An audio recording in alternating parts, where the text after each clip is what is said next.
My name is James Belcher. I'm directing The Last Days of Judas Iscariot. I think what drew me to the project and also drew the Gravity players to the project is the playwright Stephen Adly Girgis.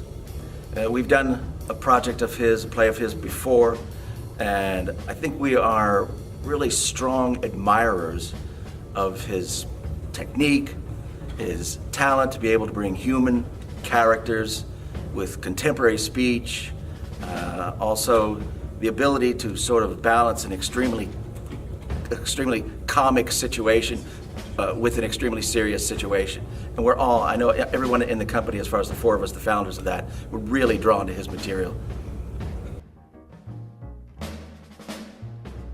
They will take away from this production a better understanding of what might have been, such iconic characters as Judas, as Jesus, as Satan, and seeing them in a possibly more human way, understanding that they're not just feeling this kind of strong, sort of the way history has portrayed them, but also from a very human point of view, that they also suffered from the same things that we possibly suffer, the doubts, the desires, the hopes. I think that's a strong thing that the audience is going to feel.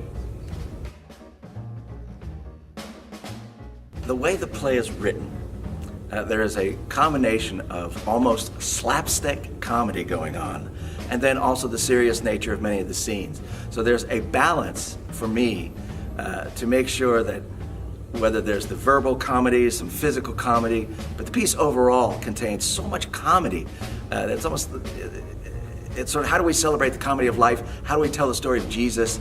How do we tell the story of Judas? Combining all these things together. So there's a lot of things that I think any audience who comes away with this, they're going to be a little surprised. And of course, they're going to find it really quite funny.